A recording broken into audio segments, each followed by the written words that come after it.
Salut! Astăzi vă voi arăta unul dintre playerele foarte cunoscute, VLC Media Player. Sunt sigur că majoritatea ați auzit de el. Ceea ce nu știați mai mult ca sigur majoritatea e că este un player foarte complex, care face foarte multe lucruri.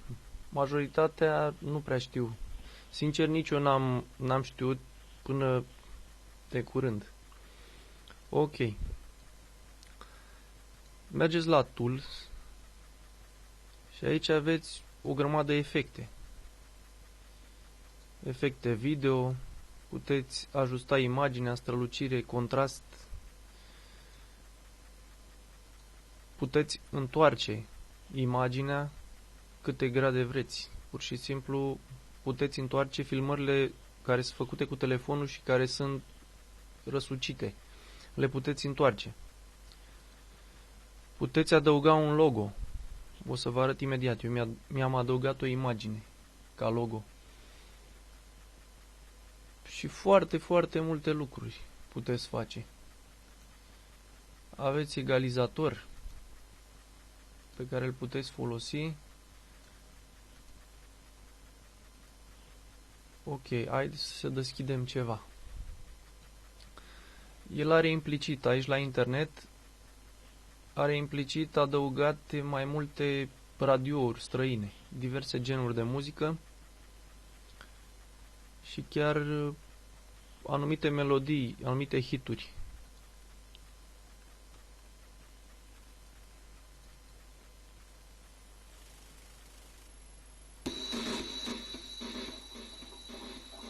Vedeți, acestea sunt radiouri.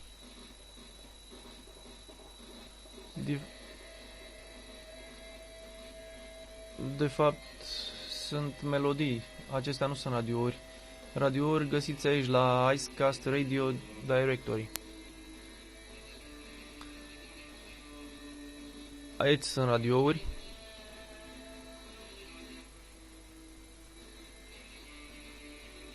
Durează un pic până se încarcă. Acestea sunt radiouri.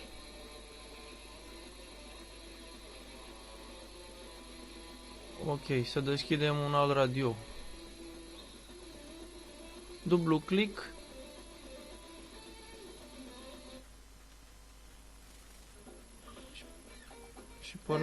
Și pornește radio. Dacă căutați aici, search, scrieți România. O să vedeți că vă găsește și niște radio românești. Kiss FM, Rock FM, Favorit FM, câteva. Deschidem Rock FM.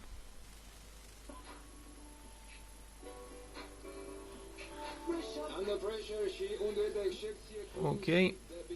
Mergeți la Tools, Effects and Filters și puteți să schimbați egalizatorul. Rock, cum vreți dumneavoastră. Live, cum vreți. Aveți și un compresor.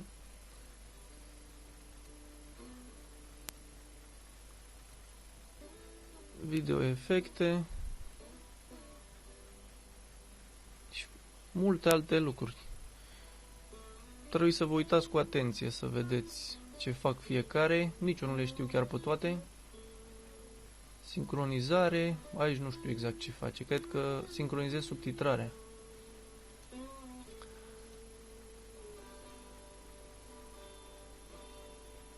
Adaugi o subtitrare la film. Anumite plugin-uri.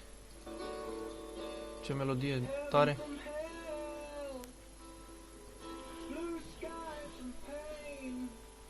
Bineînțeles că putem aduce și alte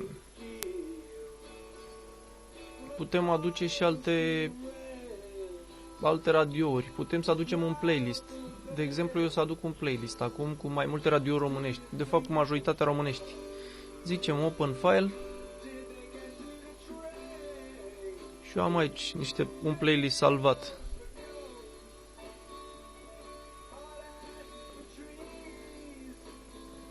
Unde este?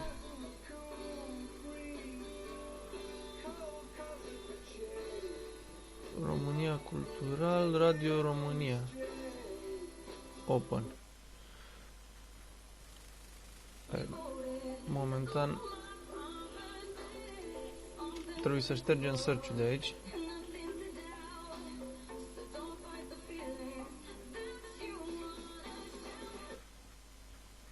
Să mai încercăm o dată.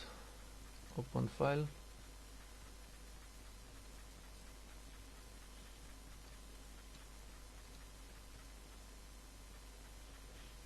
Unele nu merg, deci câteodată nu merg. Să ștergem remove selection.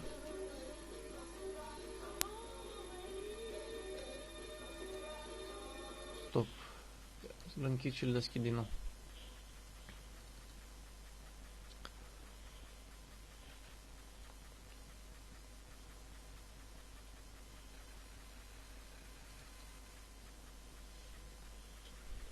Ok, acum mergem open file și deschidem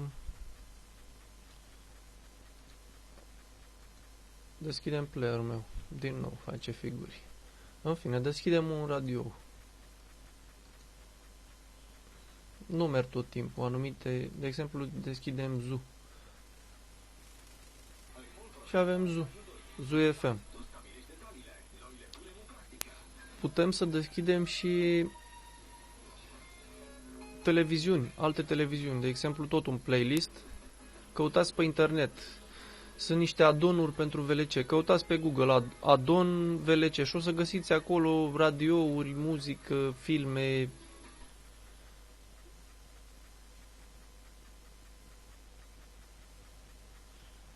Nu mi l-a deschis nici pe ăsta.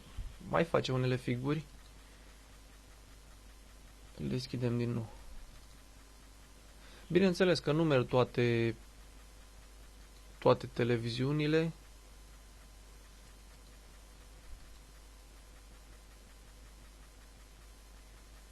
Acum le-a luat. Deci astea sunt toate numai televiziuni. Uitați.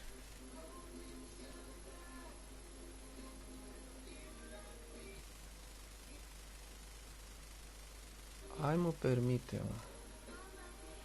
Deci, vedeți? A să mișcă un pic cam greu. Aici am adăugat un logo. VAG Production 2015, eu l-am pus. E o imagine care am adăugat-o eu. Ca un logo. Și dacă dai de aici Next, sare la un alt post TV. Asta nu merge. Bine, vă întoarceți View, Playlist și le vedeți din nou. Te văd că e și HBO, dar nu merge. Sunt foarte multe.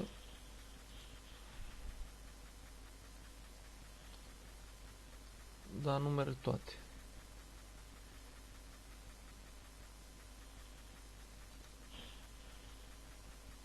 Music. Ia să vedem la muzică.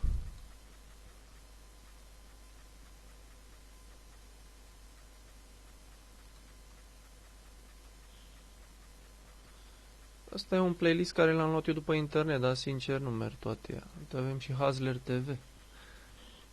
Pentru adulți, dar sigur nu merge. Deci puteți căuta câte playlisturi vreți. Dar v-am zis, nu merg chiar toate. Depinde de televiziune, de stream-ul respectiv.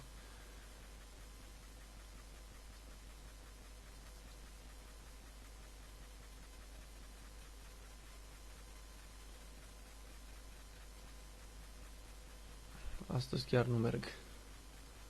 Ok, deci cam asta e. Aveți o grămadă de opțiuni, aveți.